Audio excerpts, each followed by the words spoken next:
तयार करायचं असेल तर काय लागेल आपल्याला वॉवेल लागेल. कोणताही शब्द तयार करण्यासाठी ए ई आय ओ यू लागणार म्हणजे लागणार. याला काय म्हणतो आपण वॉवेल. बरोबर आहे. वॉवेल शिवाय शब्द तयार होईल का? नाही. मग आता हे 5 वॉवेल जे आहे आपले हे कोणताही शब्द तयार करण्यासाठी महत्त्वाचे आहे. अदरवाइज कोणता शब्द तयार होणार नाही. क्लियर? आता त्याच्यानंतर म्हटलंय प्रत्येक वॉवेल आपला काना दर्शवेल, मात्रा दर्शवेल, विलांटी दर्शवेल, उकार दर्शवेल. बरोबर आहे. मग प्रत्येक वॉवेल काय काम करतो हे आपण बघितलं. मग साधा कोणत्याही अल्फाबेट मध्ये जर मराठीचं बघितलं आपण तर त्यामध्ये टी लपलेला म्हणजे सर्वच मराठीतल्या 52 अल्फाबेट मध्ये टी लपलेला आहे का? नाही. काही मध्ये टी नाही आहे. जसं म्हटलं र मध्ये टी आहे का? नाही. मग आपल्या ज्या अल्फाबेट मध्ये टी लपलेला आहे त्यासाठी त्याला पूर्ण करण्यासाठी काय घेतो आपण? ए. जर एखाद्या अल्फाबेटला काना जर लागला असेल तर त्यासाठी पण काय घेतो आपण? ए. जर एखाद्या शब्दाला मात्रा बघा मात्रा असा बरोबर ना? मात्रा जर असेल बघा तो आपल्या टी वर राहील. टी बदलणार आहे का? नाही. आपल्याला घराची बिल्डिंग तयार करायची असेल तर आपण पाया तयार करतो बघा असा असते कॉलम. Yes sir. घर कसाही बांधा पलीकडं पण तू हे बदलते का? नाही बदलणार. म्हणून बघा आपला टी बदलणार नाही. त्याच टीच्या डोक्यावर जर आपण मात्रा दिला मात्रा असा तर त्यासाठी आपण कोणता वॉवेल देतो? ई. त्याच्यानंतर त्याच टीला आपण इकडची विलांटी दिली बघा अशी विलांटी तर त्यासाठी आपण कोणता वॉवेल देतो? आय. त्याच्यानंतर जर शब्दामध्ये टी असतोच बेटा आय टी दिसतंय असा आणि असा जर त्याला एक काना आणि एक मात्रा असेल तर इंग्रजीतला कोणता वॉवेल घ्यायचा? ओ. क्लियर? Yes sir. मग यू टी कॉमन आहे. टीला जर गणपतीच्या सोंड सारखी गणपतीचा सोंड बघितलं असा असतो ना टी असा असतो असाच असतो असा असतो ना गणपतीचा सोंड दिसतंय तर तो जर एखाद्या टीला लागून असेल तर सिंपल वाला स्वर काय घ्यायचा बेटा? यू. क्लियर झालंय आपल्याला? Yes sir. सिंपल वर्ड असेल आपला टी असा असतो त्यापासूनच शब्द बनणार आहे तर त्यापासूनच अल्फाबेट बनणार आहे. बरोबर आहे. तर तो त्या अल्फाबेटला आपण व्यंजन मराठी त्यापासून व्यंजन बनणार आहे तर त्या टी साठी साधारणतः काय घ्यायचं आहे? ए. काना असेल तर काय घ्यायचं आहे? ए. मात्रा असेल तर काय घ्यायचं आहे? ई. लहान विलांटी असेल तर काय घ्यायचं आहे? आय. लहान उकार असेल तर काय घ्यायचं आहे? यू. क्लियर केलं बेटा? मग पार्ट 1 मध्ये आपण हे क्लिअर करून टाकलेलं आहे. अडचण आहे का? नाही. पार्ट 2 मध्ये काय बघितलंय आपण? तर बघितलंय डबल ए पण येणार परंतु तो कानासाठी येणार परंतु खूप रेअर केसेस मध्ये त्याचा वापर होतो. जवळपास 99% मध्ये याचा वापर होणार नाही. परंतु डोक्यात ठेवायचं आहे की डबल ए हा कानासाठीच वापरला. आपला टी तर येणारच आहे. हा आपला पाया आहे. घराच्या बांधकामाचा पाया ना असा जोडल्यावरच कानाला बरोबर ना?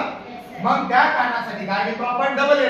परंतु याचा वापर 99% मध्ये आपण करत नाही. कानासाठी पण आपण हेच वापरून घेतो जे आपण इथे शिकलो.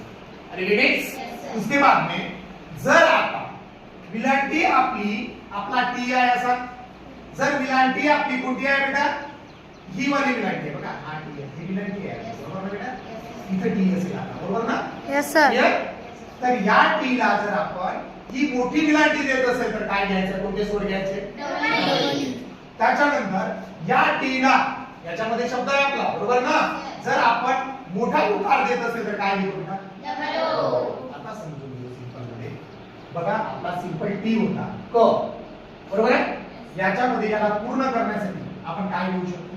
के. बरोबर आहे. फोनिक साऊंड काय घेतला आपण? के. परंतु याला पूर्ण करण्यासाठी हा जर पूर्ण नसेल बेटा तर तो फलंग असतो. काय असतो? फलंग. याला लंगड म्हणतो आपण. काय म्हणतो? लंगड. म्हणजे एखाद्या शब्दाच्या असं जर लिहून असेल तर त्या शब्दासमोर आपण हे जोडू शकत नाही. जोडू शकतो का? नाही. कारण याच्यामध्ये अ नाही आहे. मग आता आपण ए का जोडत आहे? कारण की प्रत्येक व्यंजनामध्ये अ लपलेला असतो म्हणून त्यासाठी सोबत काय जोडतो आपण? ए जोडतो. म्हणून सिंपल मध्ये लक्षात आलं अ कुठं वापरायचं? ई कुठं वापरायचं? यू कुठं वापरायचं? ओ कुठं वापरायचं? आणि डबल ई कुठं वापरायचं? डबल ओ कुठं वापरायचं? हे सेकंड पार्ट मध्ये आपण क्लिअर केले. काय अडचण आहे का सांगा? नाही. क्लिअर. आता पार्ट 3 मध्ये आपण हे बघितलं, त्याच्या आधी आपण अनुस्वार बघितलं. बरोबर आहे. अनुस्वार म्हणजे आपला जो व्यंजन असतो तो टी मध्ये असतो. बरोबर आहे. त्याच्या डोक्यावर अनुस्वार असतं. मग हा अनुस्वारासाठी सुद्धा इंग्रजीमध्ये शब्द आहे. मग एक शब्द कोणता आहे? एम. दुसरा शब्द कोणता आहे? एम. मग आता मला सांगा, अन उच्चार होत असेल तर काय घ्यायचं? एम. आणि अन उच्चार होत असेल तर काय घ्यायचं? Yes sir. Right. Yes sir. अन कधी घ्यायचंय, अन कधी घ्यायचंय हे ऑलरेडी तुम्ही जेव्हा वाचता तुमच्या लक्षात येईल. क्लियर बेटा? उसके बाद में पार्ट 3 मध्ये काय बघितलंय बघा आपण. जर आपला साधा अल्फाबेट असेल जो आपण टी मध्येच घेणार आहे, बघा टी याला आपला टी.